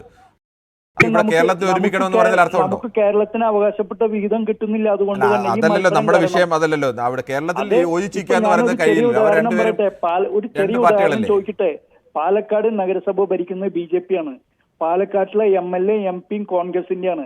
നാളെ പാലക്കാട് സിറ്റിയിൽ ഒരു ദുരന്തം ഉണ്ടാവുമ്പോൾ കേരള ഗവൺമെന്റ് ഇന്ന് BJP ഗവൺമെന്റ് കേരളത്തോട് കാണിക്കുന്ന സെയിം മെന്റാലിറ്റി വെച്ചിരുന്നാൽ ഇവരെല്ലാം എന്ത് പറയും? അങ്ങനെയല്ലല്ലോ, അത് ആ ചോദ്യമല്ലല്ലോ. കേരളത്തിന്റെ ഇന്ന് വൈകിട്ട് ചർച്ചകളിൽ കൃഷ്ണകുമാർ, കേരളത്തിന്റെ രാഷ്ട്രീയ സാഹചര്യത്തിൽ ഇത് രണ്ടുപേരും ഇത് മനസ്സിലാക്കണം. കേരളത്തിന്റെ രാഷ്ട്രീയ സാഹചര്യത്തിൽ ചർച്ചകളിൽ വരുന്ന BJP നേതാക്കളുണ്ടല്ലോ, മനസ്സിലാക്കുന്നത്. താങ്കളുടെ അഭിപ്രായം. അങ്ങനെ നമുക്ക് മറ്റൊരു പ്രശ്നത്തിലേക്ക് കൂടി പോയിട്ട് രാമകൃഷ്ണനാണ് വെള്ളനാട് നിന്നും. ശ്രീ രാമകൃഷ്ണൻ, താങ്കൾക്ക് എന്ത് തോന്നുന്നു? ഈ പ്രിയങ്ക ഗാന്ധി പ്രതിപക്ഷ നിരയിലേക്ക് വരുന്നത് പ്രതിപക്ഷ നിരയ്ക്ക് ഒരു പുതിയ ശക്തി നൽകുമോ? സാറ്, അതായത് രാഷ്ട്രീയത്തിൽ അവർക്ക് എന്താണ് ഒരു രമേശ് ചെന്നിത്തലയോ അതല്ല എന്നുണ്ടെങ്കിൽ മറ്റാരെങ്കിലുമോ വന്നതുപോലെയാണ് അവർ രാഷ്ട്രീയത്തിൽ വന്നത്? ഒരിക്കലും അല്ലല്ലോ. അത് അവരുടെ പാരമ്പര്യം അനുസരിച്ച് അവർക്ക് സ്ഥാനം കിട്ടിയെന്നുള്ള രീതിയിൽ വന്നു. അവര് നാളെ അച്ഛ എന്ന് വിളിക്കേണ്ടത് ബാപ്പ എന്ന് വിളിക്കാൻ പറഞ്ഞ് ഒരു ബില്ല് കൊണ്ടുവന്നു കഴിഞ്ഞാൽ നരേന്ദ്രമോദി അംഗീകരിക്കും തോന്നുന്നില്ല. അതെന്തിനാണ് താങ്കൾ അങ്ങനെ ഒരു ബില്ല്? കേരളത്തിൽ ഇന്ത്യയിലെ ഏതെങ്കിലും ഭരണാധികാരികൾ അച്ഛനെ അച്ഛന്ന് വിളിക്കരുത് ബാപ്പ എന്ന് വിളിക്കണമെന്ന് പറഞ്ഞിട്ടുണ്ടോ? താങ്കൾ എന്താണ് ആ ഒരു പൊതുവേദിയിൽ നിൽക്കുമ്പോൾ താങ്കൾ അങ്ങനെ മോശപ്പെട്ട രീതിയിൽ സംസാരിക്കുന്നത് ശരിയാണോ? അല്ല, ഞാൻ ശരിയായിട്ട് ശ്രീ രാമകൃഷ്ണൻ, നമ്മൾ വാക്കുകൾ ഉപയോഗിക്കുമ്പോൾ കുറെ കൂടി ശ്രദ്ധിച്ച് ഉപയോഗിക്കണ്ടേ? അതൊരു വർഗീയ പരാമർശമല്ലേ? അത്ര ഒരു പരാമർശം നമ്മൾ നടത്തുന്നത് ശരിയാണ്? വർഗീയ പരാമർശമല്ല ഞാൻ ഉദ്ദേശിച്ചത്. താങ്കൾക്ക് എന്തെല്ലാം ഉദാഹരണങ്ങൾ പറയാം? ലോകത്ത് എന്തെല്ലാം ഉദാഹരണങ്ങൾ പറയാം? അതിന് ഒരു അച്ഛ എന്ന് വാപ്പ എന്നുള്ള ഉദാഹരണം പറയേണ്ട കാര്യമുണ്ടോ? ഇല്ലല്ലോ. അതൊരു ഏതെങ്കിലും ഒരു വിഭാഗത്തെ, അല്ലെങ്കിൽ വാപ്പ എന്ന് പറയുന്നതിന് അച്ഛൻ എന്ന് വിളിക്കണമെന്ന് തിരിച്ചോ പറയുന്നത് ശരിയാണോ? നമുക്ക് എന്തെല്ലാം ഉദാഹരണങ്ങൾ പറയാം? ഞാൻ രാഷ്ട്രീയം അതേ വർഗീയമായ ഉദ്ദേശത്തല്ല പറഞ്ഞത്. അങ്ങനെ പറയരുത്. നമ്മൾ ആ തരത്തിലേക്ക് നമ്മൾ പൊതുവേദിയിൽ ഒരു പൊതുരംഗത്ത് പറയരുത്. അല്ലല്ല, ആ ഒരു രീതിയിലാണ് ഇപ്പോ ഈ രാഷ്ട്രീയത്തിലേക്ക് അവർ കടന്നു വന്നത്. അല്ല, അതും ഇതുമായിട്ട് എന്താണ് ബന്ധം സാർ? ബന്ധം എന്താണെന്ന് വെച്ച് കഴിഞ്ഞാൽ അവർക്ക് അതിനുള്ള യാതൊരു ബാക്ക്ഗ്രൗണ്ടും ഇല്ല. അവർ കേരളത്തിൽ നിന്ന് ഇന്ത്യയിലെ തന്നെ റെക്കോർഡ് ഭൂരിപക്ഷത്തിൽ വിജയിച്ച ഒരാളല്ലേ? വിജയിച്ചു. അത് ജനങ്ങൾ വോട്ട് കൊടുത്തുകൊണ്ട് വിജയിച്ചു. അപ്പൊ അങ്ങനെ ഒരാളെ നമുക്ക് തള്ളിക്കളയാൻ കഴിയുമോ? ഒരു പ്രതിരോധത്തിലോ ഒരു ഏതെങ്കിലും ഒരു സമര രംഗത്തോ അതെല്ലാം ശ്രീ രാമകൃഷ്ണൻ തീരുമാനിക്കേണ്ട ആ നാട്ടുകാരല്ലേ തീരുമാനിക്കേണ്ടത്?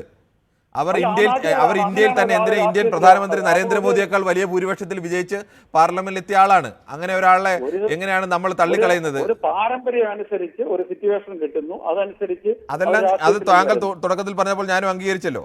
പക്ഷെ അതിന്റെ പേരിൽ അവരെ അംഗീകരിക്കരുതെന്ന് പറയാൻ കഴിയുമോ? അതേ ഇതാണ് അച്ഛനെ പാപ്പ എന്ന് വിളിക്കുന്ന അതേ ഒരു സിറ്റുവേഷനാണ് ഞാൻ ഉദ്ദേശിച്ചത്.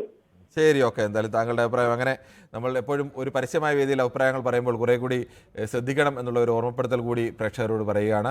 ശ്രീ ശിവജിയാണ് തൃശ്ശൂരിൽ നിന്നും. ശ്രീ ശിവജി, താങ്കൾക്ക് എന്ത് തോന്നുന്നു? പ്രിയങ്ക ഗാന്ധി കൂടി വരുന്നതോടുകൂടി ഈ പ്രതിപക്ഷ നിരയിലേക്ക് ഒരു ശക്തി വർദ്ധിക്കുമോ? അതെ, ഈ പ്രിയങ്ക ഗാന്ധി വന്നാൽ ശക്തി വർദ്ധിക്കുമെന്ന് എനിക്ക് തോന്നുന്നില്ല. പക്ഷെ PV ദിവ്യയെ കൊണ്ട് അവിടെ ഇരുത്തുവാണെങ്കിൽ ചിലപ്പോ മോഡി ഒന്ന് നടുങ്ങും, അല്ലെങ്കിൽ അമിത്ഷായി ഒന്ന് നടുങ്ങും. അതാണ് ചെയ്യേണ്ടത്. അല്ലെങ്കിൽ ഷാനി പ്രഭാകരനെയോ അല്ലെങ്കിൽ നമ്മുടെ നിങ്ങൾ ഈ പറയുന്ന കക്ഷികളൊന്നും ഇതുമായിട്ട് ബന്ധപ്പെട്ട ആളുകളല്ലല്ലോ. പിന്നെ എന്തിനാണ് വെറുതെ ആവശ്യമില്ലാതെ പോകണം? അവരൊക്കെ വേണം അത്ര ശക്തമായിട്ട് വാദിക്കാൻ പറ്റും. അല്ലെങ്കിൽ പ്രിയങ്ക ഗാന്ധിക്ക് എന്ത് പറ്റും? ഒന്നും പറ്റില്ല. ആ സമയം ദിവ്യ എന്ന് കൊണ്ടിരുത്തി വെക്കുക. നമ്മുടെ ദിവ്യ ആ പുള്ളിക്കാരിയൊക്കെയാണ് ശരിക്കും ഒന്ന് കലക്കും. ഞാൻ പറയണേ അവരെ കൊണ്ടേ ഇരുത്തണം. ശരി, ഓക്കെ. അത് താങ്കളുടെ ശക്തരായ പെണ്ണുങ്ങൾ വന്ന് അവിടെ ഇരിക്കണം. അല്ലാതെ താങ്കളുടെ അഭിപ്രായം പ്രിയങ്ക ഗാന്ധി പാവം, അതിൽ ഇത്രയും വലിയ കാര്യങ്ങളൊക്കെ അറിയാവോ? അതൊരു പാവം കുട്ടിയാ. ശരി, ഓക്കെ. എന്തായാലും താങ്കളുടെ അഭിപ്രായം, താങ്കളുടെ സ്ഥിരമായ അഭിപ്രായം പറയുന്ന ആളെന്ന നിലയ്ക്കും താങ്കളുടെ അഭിപ്രായത്തിന്റെ രാഷ്ട്രീയത്തെക്കുറിച്ച് അറിയാവുന്നതുകൊണ്ടും മറ്റൊന്നും പറയുന്നില്ല. നമുക്ക് മറ്റൊരു പ്രേക്ഷകൻ കൂടിയുണ്ട്. ഉദയനാണ് അഞ്ചാലുമൂട് നിന്നും. ശ്രീ ഉദയൻ, താങ്കൾക്ക് എന്ത് തോന്നുന്നു? പ്രിയങ്ക ഗാന്ധിയുടെ വരവ് പ്രതിപക്ഷ നിരക്ക് ശക്തി പകരുമോ? തീർച്ചയായിട്ടും. ആദ്യമേ ഞാൻ ഒരു കാര്യം പറയട്ടെ. ഒരു അവതാരകൻ എന്ന നിലയിൽ താങ്കളുടെ നിലപാടിനോട് ഞാൻ പരിപൂർണമായിട്ട് യോജിക്കുന്നു. അതുപോലെ ഈ വിളിക്കുന്നവർ, അഭിപ്രായം പറയുന്നവർ കുറെ കൂടെ മിതത്വവും പക്വതയും പാലിക്കണമെന്നുള്ള ഒരു അഭിപ്രായം കൂടി എനിക്കുണ്ട്. പ്രിയങ്ക ഗാന്ധിയുടെ വരവ് തീർച്ചയായും പ്രതിപക്ഷ നിരക്കൊരു ശക്തമായ ഒരു ദിശാബോധവും ശക്തമായ ഒരു നേതൃത്വവും നൽകും എന്ന് തന്നെയാണ് എന്റെ അഭിപ്രായം. കൂടെയുള്ളവർ അവർക്ക് പരിപൂർണമായി സപ്പോർട്ട് ചെയ്യുക. ഇത് മാത്രമാണ് എന്റെ അഭിപ്രായം. ശരി, ഓക്കെ. നമുക്ക് മറ്റൊരു പ്രശ്നത്തിലേക്ക് കൂടി കടക്കേണ്ടതുണ്ട്. അബ്ദുറഹ്മാനാണ് ദുബൈയിൽ നിന്നും. ശ്രീ അബ്ദുറഹ്മാൻ, താങ്കൾക്ക് ദുബൈയിൽ നിന്ന് സ്ഥിരമായി ഈ രാഷ്ട്രീയമൊക്കെ വീക്ഷിക്കുന്ന ആളാണല്ലോ. താങ്കൾക്ക് എന്ത് തോന്നുന്നു? പ്രിയങ്ക ഗാന്ധിയുടെ വരവ് കൊണ്ട് ഈ യഥാർത്ഥത്തിൽ ഒരു ഉരുളക്കുപ്പേരി പോലുള്ള മറുപടിയൊക്കെ പറയാൻ കഴിയുന്ന ഒരു നേതാവ് കൂടിയാണ് പ്രിയങ്ക ഗാന്ധി. പ്രതിപക്ഷ നിരക്ക് ഒരു ശക്തിയാവുമോ? ശരിയാണ്. കാരണം എന്ന് പറഞ്ഞു കഴിഞ്ഞാൽ ഇന്ദിരാഗാന്ധിയോട് സമാനമായ ഭരണം നടത്താനും ഇന്ത്യയെ രക്ഷിക്കാനും കഴിവുള്ളവർ കൂട്ടത്തിൽ ഇന്ന് ഒരേ ഒരാൾ മാത്രമേ ഉള്ളൂ, പ്രിയങ്ക ഗാന്ധി. കാരണം എന്ന് പറഞ്ഞു കഴിഞ്ഞാൽ വയനാട്ടിൽ ഈ പ്രളയം ഉണ്ടായിട്ടും 18 വാഴകൾ അവിടെ ഉണ്ടായിട്ട് അവിടെ ശബ്ദമുയർത്താനോ ആ വയനാടിന് വേണ്ടിയിട്ട് എന്തെങ്കിലും മേടിച്ചു കൊടുക്കാനോ പറ്റിയിട്ടില്ല. പക്ഷേ പ്രിയങ്കയെ അവിടുത്തെ ജനങ്ങൾ ജയിപ്പിച്ച് വിട്ടിരിക്കുകയാണ്. ആ വയനാട് എന്ന് പറയുന്ന നാടിനെ ഒരു രാജ്യം. ശരി, താങ്കളടക്കം ഞാൻ പറഞ്ഞു നേരത്തെ താങ്കളോട് കൂടി ഉള്ള സ്ഥിരം പ്രേക്ഷകരിലേക്ക് താങ്കളോട് കൂടിയാണ് പറഞ്ഞത്. നമ്മൾ ഈ ആളുകൾക്കെതിരെയൊക്കെ പ്രയോഗങ്ങൾ നടത്തുമ്പോൾ നമുക്ക് മാന്യമായ രീതിയിൽ അവരെ ആരെയും വേണമെങ്കിലും വിമർശിക്കാം. പക്ഷേ നമ്മൾ കുറെ കൂടി മാന്യതയുള്ള ഭാഷ ഉപയോഗിക്കുക എന്നുള്ളത് ഒരു സാമാന്യ രീതിയാണ്, ഒരു സാമാന്യ രീതിയും അന്തസ്സും ഒക്കെയാണ്. അതുകൂടി പാലിക്കണം എന്ന് അഭ്യർത്ഥിക്കുകയാണ്. മറ്റൊരു പ്രേക്ഷകൻ കൂടിയുണ്ട്. കണ്ണനാണ് ആലപ്പുഴയിൽ നിന്നും. ശ്രീ കണ്ണൻ, താങ്കൾക്ക് എന്ത് തോന്നുന്നു? പ്രിയങ്ക ഗാന്ധിയുടെ വരവ് പ്രതിപക്ഷ നിരയിൽ എങ്ങനെയാണ്? അവർ കുറെ കൂടി അഗ്രസീവായി നിൽക്കുന്ന ഒരു നേതാവാണ്. അവർക്ക് ഒരു ഭരണപക്ഷത്തിനൊത്ത ഒരു എതിരാളിയായി മാറുമോ? സാർ, ഇപ്പോ പ്രിയങ്ക ഗാന്ധി ഇപ്പൊ നല്ലൊരു യുവ നേതാവാണ്. പക്ഷെ മറ്റൊരു കാര്യം എന്ന് പറഞ്ഞാൽ അദ്ദേഹത്തിന്റെ ഇപ്പൊ റോബർട്ട് മറ്റ് പല ഇതിലും പൈസ കൊടുത്തെന്നുള്ളതും അങ്ങനെയൊക്കെ ഉള്ള ആരോപണങ്ങളുണ്ട്. പിന്നെ അത് മാത്രമല്ല, ഇപ്പൊ നമ്മൾക്കറിയാം, ഇപ്പൊ നേരത്തെ ഇരുന്ന കോൺഗ്രസ് സർക്കാരിന് പല ഇതുമില്ലാതെ കൂട്ട് അതായത് അവലൂസ് പരുവത്തിലുള്ള പല പിന്തുണയും വന്ന് ഒരു മാസം വരെ ഭരിച്ച് പല പ്രധാനമന്ത്രികളും ഇതായിട്ട് പോയ ഒരു സംഭവമൊക്കെ നമുക്കറിയാവുന്നതാണ്. പക്ഷെ ഇപ്പം ഈ ഞാനൊരു BJP-കാരനും ഉറപ്പുകാരനുമല്ല, എങ്കിലും നമ്മുടെ രാജ്യത്തിന്റെ കെട്ടുറപ്പ് വേണമെന്നുണ്ടെങ്കിൽ ഈ നല്ല ഒരു ഭരണം, അതായത് ഈ അവലൂസ് മന്ത്രിസഭയല്ലാതെ നല്ല കെട്ടുറപ്പോടുള്ളൊരു ഭരണം വരണം. പക്ഷെ അത് ഇന്ന് നമ്മൾ നെടുന്തൂണായിട്ട് വളയാതെ ലോകത്തിന് മുന്നിൽ നിവർന്നു നിൽക്കുന്നത് ഈ നരേന്ദ്രമോദി എന്ന ഒരു നല്ലൊരു നേതാവാണ്. അപ്പം ആ ഒരു ഇത് അതിന് മുമ്പിലത്തെ 10 വർഷവും കാര്യമായ കുഴപ്പങ്ങളില്ലാതെ 10 വർഷം മൻമോഹൻ സിംഗ് ഭരിച്ചതും മുന്നണിയുടെ ഭാഗമായിട്ടായിരുന്നു.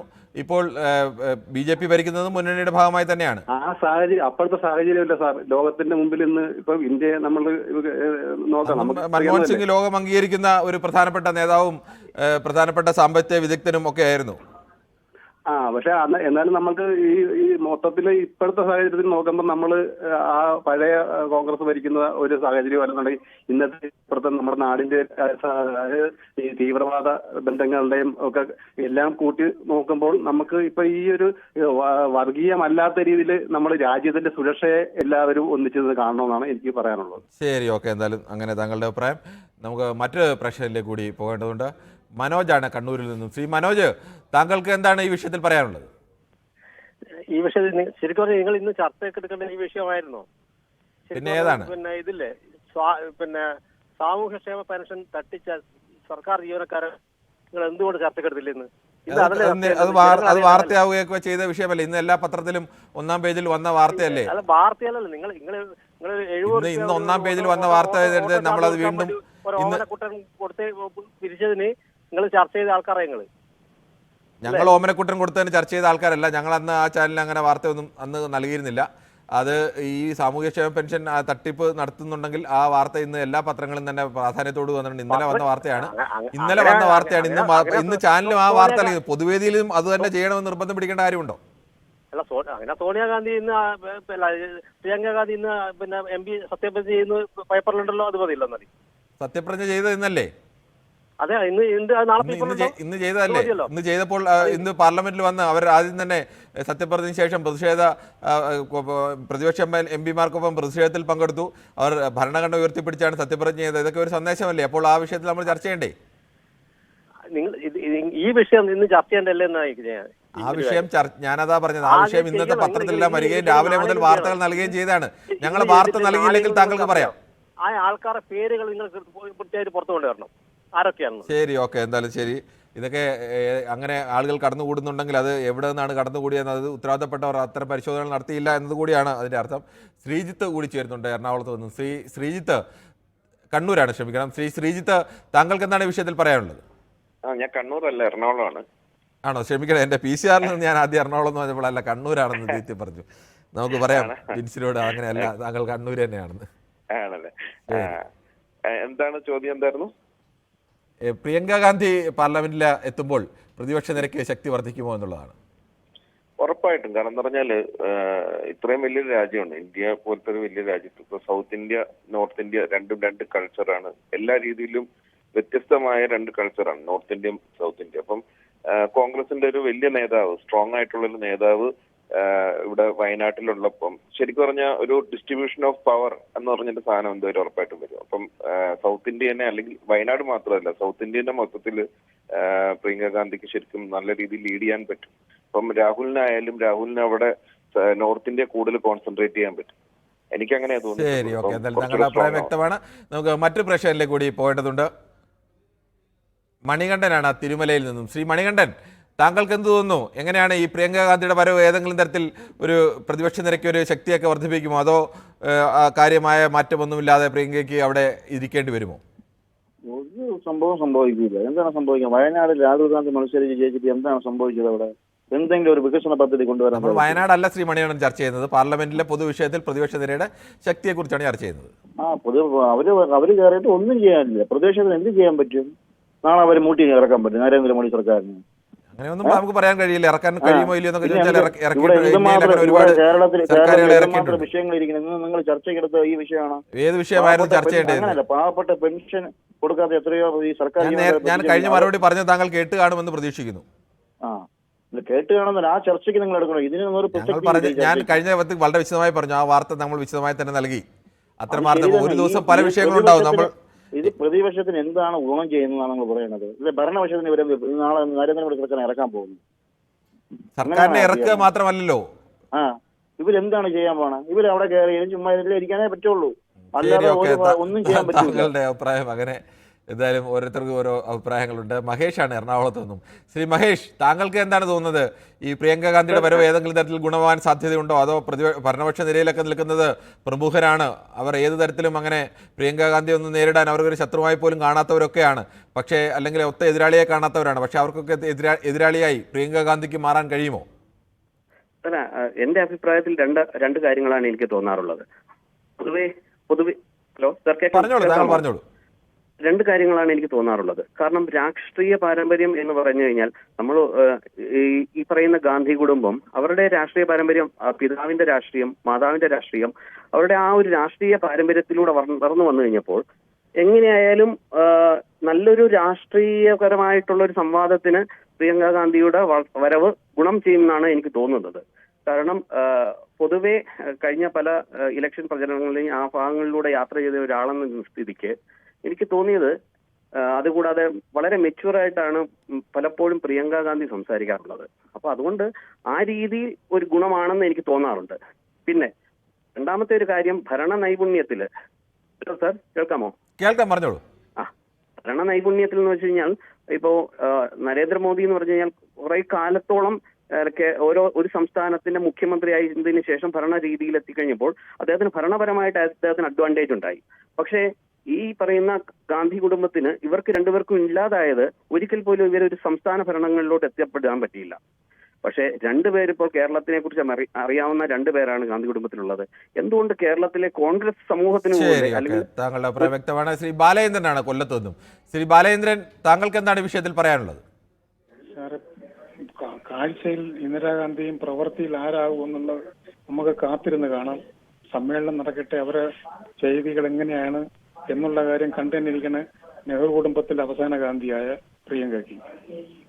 ശരി, ഓക്കെ. എന്നാലും സുധീറാണ് തൃശ്ശൂരിൽ നിന്നും. ശ്രീ സുധീർ, താങ്കൾക്ക് എന്താണ്, പ്രിയങ്ക ഗാന്ധി ഒരു കരുത്തയായ പ്രതിപക്ഷ നിരയിലെ നേതാവായി മാറുമെന്ന് തോന്നുന്നുണ്ടോ? ഇല്ലില്ല, ഒരു മാറ്റം അവർക്ക് കൊണ്ടുണ്ടാകാൻ സാധിക്കില്ല. കാരണം കള്ളത്തരമാണ് അവരുടെ മുഖമുദ്ര, അവരുടെ പേര് തന്നെ വ്യാജമാണ്. എന്താണ് പിന്നെ അവർക്ക് എന്തെങ്കിലും ഒരു പേര് വ്യാജമാണ് താങ്കൾ എന്താണ് പറയുന്നത്? ചില സ്ഥലത്ത് അവരുടെ പ്രിയങ്ക വാദ്ര എന്ന് പറയുന്നു, ചില സമയത്ത് പ്രിയങ്ക എന്ന് പറയുന്നു. അവർ കല്യാണം കഴിച്ച ശേഷം അവരുടെ ഭർത്താവിന്റെ പേര് അതിന്റെ കൂടെ കൂട്ടിച്ചേർക്കുന്നൊക്കെ സ്വാഭാവികമല്ലേ ഇന്ത്യയിൽ? എന്നാ പിന്നെ അതല്ലേ തുടരണ്ട്. പിന്നെ ഇതിനെ ഗാന്ധി അവരുടെ പേര് പ്രിയങ്ക ഗാന്ധി വാദ്ര എന്നല്ലേ പറഞ്ഞത്? അതങ്ങനെ വ്യാജമാണ് താങ്കൾ, നമ്മളൊരു അഭിപ്രായം പറയുമ്പോൾ അങ്ങനെ അതങ്ങനെ നിങ്ങൾക്ക് മറ്റെന്തെങ്കിലും പറഞ്ഞ് കാപട്യമാണെന്നൊക്കെ പറയാം. ഒരു സ്ത്രീ അവരുടെ വിവാഹം കഴിച്ച ശേഷം ഭർത്താവിന്റെ പേര് കൂടെ ചേർത്താൽ അത് കാപട്യമാകുമോ? ഗ്രൗണ്ട് ലെവലിൽ വർക്ക് ചെയ്തിട്ട് എന്തെങ്കിലും എക്സ്പീരിയൻസ് ഉണ്ടോ? ഒരു ബൂത്ത് ലെവലിൽ വർക്ക് ചെയ്ത പരിചയമുണ്ടോ? പക്ഷേ വയനാട്ടിലെ ജനങ്ങൾ ഇന്ത്യയിൽ റെക്കോർഡ് ഭൂരിപക്ഷത്തിലാണ് ആർക്കെങ്കിലും ഒരാൾക്ക് ഒരു റേഷൻ കാർഡിലോ വോട്ടർ പട്ടികയിലോ പേര് ചേർത്ത് കൊടുത്തിട്ടുള്ള പരിചയമുണ്ടോ? ഞാൻ സംശയിച്ചു ഇതെല്ലാം പറയാം. പക്ഷെ ഒരു സ്ഥലത്ത് നിങ്ങളെ ജയിപ്പിച്ചു കഴിഞ്ഞാൽ സ്വാഭാവികമായി അവർ ജനപ്രതിനിധിയാണ്. സംഭവിക്കാൻ പറ്റില്ല. അവർക്ക് വെറുതെയാണ്, വെറും തെറ്റിദ്ധാരണയാണ്. ജനങ്ങളുടെ വിധി എന്നേ പറയേണ്ടുള്ളൂ അവരൊക്കെ തെരഞ്ഞെടുത്തുള്ള വയനാട്ടിൽ. അങ്ങനെ വയനാടുകാരെ അങ്ങനെ ഒരു ജനതയും തെരഞ്ഞെടുക്കുന്ന ആളുകളെല്ലാവരും ആ ജനതയ്ക്ക് അവർക്ക് അർഹരാണ് എന്ന് തോന്നിയിട്ടായിരിക്കും ഒരു ജനത തെരഞ്ഞെടുക്കുന്നത്. അങ്ങനെ ചെറിയ ഭൂരിപക്ഷത്തിലല്ല, വലിയ ഭൂരിപക്ഷത്തിൽ തിരഞ്ഞെടുത്തെങ്കിൽ അവർക്ക് മറ്റ് പരിചയമില്ല എന്നൊക്കെ താങ്കൾക്ക് ആക്ഷേപം പറയാം. പക്ഷേ അവരെ ഈ തരത്തിലേക്ക് അവരുടെ പേര് വ്യാജമാണെന്നൊന്നും പറയുന്നതിൽ അർത്ഥമില്ല. അല്ലെങ്കിൽ അവരുടെ ഏതെങ്കിലും നിലപാടുകളുടെ പുറത്ത് വ്യാജ നിലപാടുകളുണ്ടെങ്കിൽ അത് പറയാം. പക്ഷേ ഈ പേരിൻ്റെ പുറത്ത് അങ്ങനെ പറയുന്നതിൽ അർത്ഥമുള്ള ഒരു വിമർശനമായി എനിക്ക് തോന്നുന്നില്ല. മറ്റൊരു പ്രേക്ഷകൻ കൂടിയുണ്ട്, ഗിരിജയാണ് എറണാകുളത്ത് നിന്നും. ശ്രീമതി ഗിരിജ, താങ്കൾക്ക് എന്ത് തോന്നുന്നു? ഒരു സ്ത്രീ ഇന്ത്യ മുന്നണിയുടെ കരുത്തുറ്റ നേതാവായി വരുന്നു, അവർക്ക് ആ പ്രതീക്ഷയ്ക്കൊത്ത് ഉയരാൻ കഴിയുമോ? തീർച്ചയായിട്ടും അവര് നല്ല ഒരു കേന്ദ്രത്തിൽ അവർക്ക് ശരിക്കും ബാധിക്കാൻ കഴിയും. വയനാട്ടിലെ ജനങ്ങൾക്ക് എന്തെങ്കിലും ചെയ്യാൻ പറ്റുമെങ്കിൽ അവരെ കൊണ്ട് ചെയ്യാൻ കഴിയും. അവര് രാഷ്ട്രീയ പാരമ്പര്യമുള്ള ഒരു കുടുംബത്തിൽ നിന്നും വന്നതല്ലേ. അവർ ഇന്നലെ അങ്ങ് ഓടിക്കയറി വന്നതാണോ? അവർ ചെറു പ്രായത്തിൽ തന്നെ അതുങ്ങൾ 4 അക്ഷരം പഠിക്കാൻ പോലും അതുങ്ങൾക്ക് കഴിഞ്ഞിട്ടുള്ളത്. അത്രയും പോലും അതുങ്ങൾ കഷ്ടപ്പെട്ട് അതുങ്ങൾ വന്ന് ഈ രാജ്യത്തിന് വേണ്ടി അവരുടെ പിതാവ് ഈ രാജ്യത്തിന് വേണ്ടി അവരുടെ ജീവൻ കളഞ്ഞു. അതുപോലെ തന്നെ ഇന്ദിരാഗാന്ധി, അവരുടെ അമ്മൂമ്മ, ഇവരെല്ലാം നഷ്ടപ്പെട്ടു പോയി.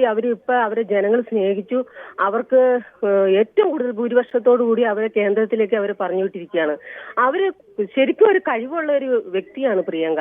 അതോടൊപ്പം തന്നെ അവർക്ക് എന്തെങ്കിലും ഈ ചെയ്യാൻ, ജനങ്ങൾക്ക് വേണ്ടി ചെയ്യാനുള്ള നല്ലൊരു മനസ്സുണ്ട് അവർക്ക്. പിന്നെ ഈ പറയും പോലെ ഇപ്പൊ ഒരു മെഡിക്കൽ കോളേജ് വന്നെന്ന് പറഞ്ഞു, ഈ പറയും പോലെ വയനാട്ടിലെ വിഷയത്തിലേക്ക് നമുക്ക് പിന്നീട് കടക്കാം. നമുക്ക് സാബു ജോസഫ് ആലപ്പുഴയാണ്. സാബു ജോസഫ്, താങ്കൾക്ക് എന്താണ് ഈ വിഷയത്തിൽ പറയാനുള്ളത്? നമസ്കാരം സാറേ, കേൾക്കാം, പറഞ്ഞോളൂ, ധൈര്യമായി പറഞ്ഞോളൂ. അത് പ്രിയങ്കയുടെ ഭരണം വളരെ മനോഹരമായിട്ട് അവരത് കാഴ്ചവെക്കും. അവരൊരു കോൺഗ്രസ് പാരമ്പര്യമുള്ള കുടുംബത്തിൽ നിന്നും ഒരു വനിതയാണ്. തീർച്ചയായിട്ടും പ്രിയങ്ക ഗാന്ധി എന്ന് പറഞ്ഞ പ്രിയദർശിനിയുടെ പിൻഗാമി എന്ന് വേണം നമുക്ക് പറയാം. പ്രിയങ്ക എന്ന് പറഞ്ഞാൽ ഇന്ത്യ ഭരിക്കാൻ ശേഷിയുള്ള ഒരു വ്യക്തിയാണ് പ്രിയങ്ക. പ്രിയങ്കയുടെ ഭരണകാലമായിരിക്കും ഇന്ത്യയുടെ സുവർണകാലം എന്ന് ഞാൻ ഊന്നി പറയുകയാണ്.